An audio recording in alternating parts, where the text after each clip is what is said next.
रहे थे, उस वीडियो में एक बड़े अच्छे जानकार कथावाचक बड़ी सुंदर बात कह रहे थे। उन कथावाचक का कहना था कि सनातनियों विशेष ध्यान दो, जो सनातन का नहीं वो हमारे किसी काम का नहीं।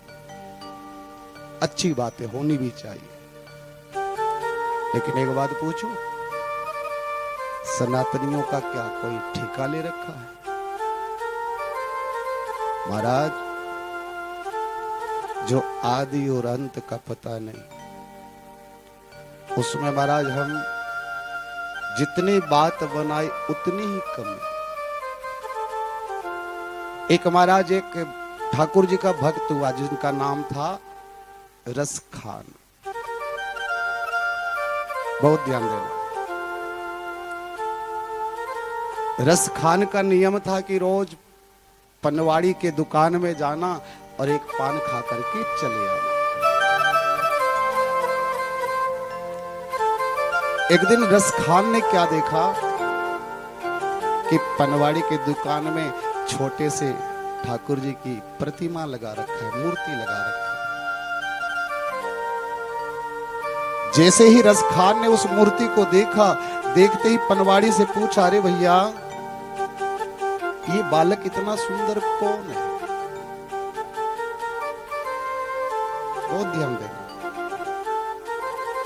रस खान ने जैसे ही ठाकुर जी की प्रतिमा देखी, देखते ही पूछा, बोले भैया ये बता तो सही, ये बालक है कौन?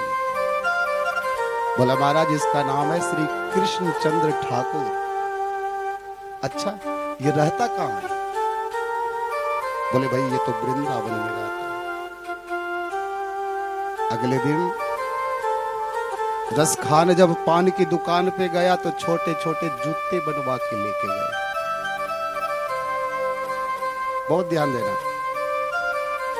छोटे छोटे जूते बनवा करके गए, पनवाड़ी से कहा, बोले भैया ये जूता तू इस बालक को पहना दे।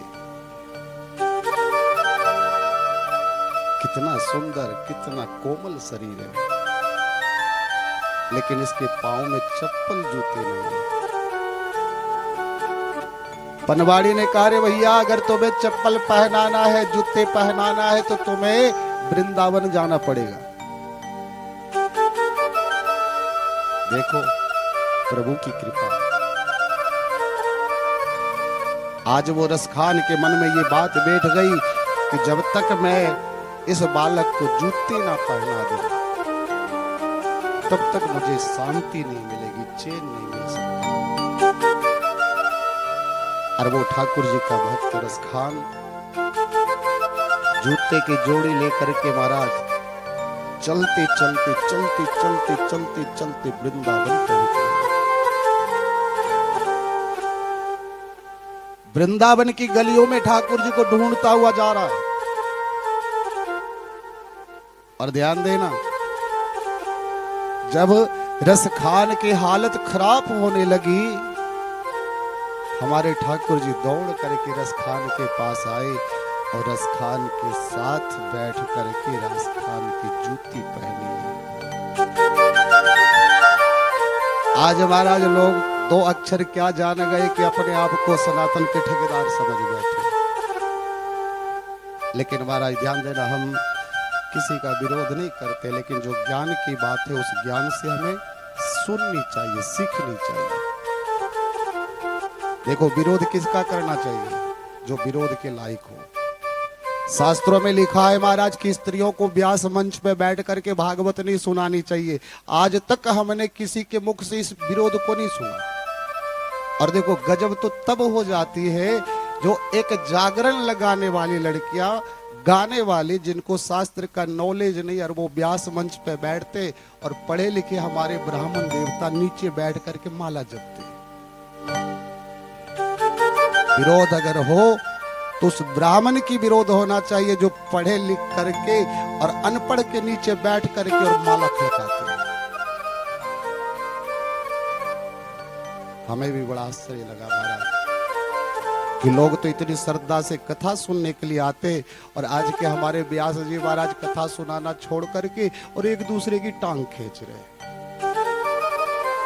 अच्छा जरा सोचो, अगर इतने हम सनातनी हैं और सनातन की बात करते तो बताओ ना, ये गैया हमारी भूखी क्यों है, इसकी बात करो ना। महाराज आज हमने सोचा कि सबसे पहले लोगों को जागृत करना जरूरी है। लोग तो जगे हैं, लेकिन महाराज उनको जगाना बड़ी जरूरी है। कल की कथा में हम लोगों ने सुना है महाराज कि भगवान कहते कि मैं भाव का भूखा हूं, जो भाव से मुझे भजता है उसे दर्शन देने के लिए जाना पड़ता है। अब बताओ, भाव तो हुआ नहीं तो फिर भगवान आएंगे कैसे? महाराज आज हमें एकता की जरूरत है, समाज में शांति की जरूरत है, क्रांति की नहीं। एक महाराज कलाकार कह रहे थे, एक वक्ता सुना रहे थे, बोले देखो मंच पे हम उसी को बिठाए जो हमारे सनातन का हो। अच्छा बताओ, जो सनातन का हो करके अगर यदि सनातन का कर्म नहीं कर रहा है तो उसको मंच पे बिठा के क्या करोगे? आचार बनाओगे? महाराज हम तो केवल इतना कहना चाहते हैं, अगर भगवान ने कृपा करी है तो उसकी लाज रखो। विरोध करो तो जो विरोध होने के लायक है उसका विरोध करो, व्यक्तिगत किसी का नहीं होना चाहिए महाराज। और देखो आप लोग तो इतने अच्छे लोग हैं, 7 दिन महाराज कैसे निकल गए पता भी नहीं चला। अच्छा सोचो, अगर यदि हम विरोध की बातें करते तो 7 दिन निकलता क्या?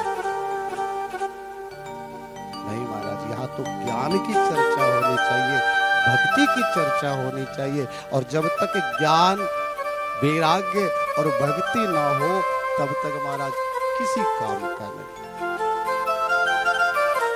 कल की कथा में हम लोगों ने सुना कि भगवान जो भी लीला करते बड़ा खेल खेल में कर देते।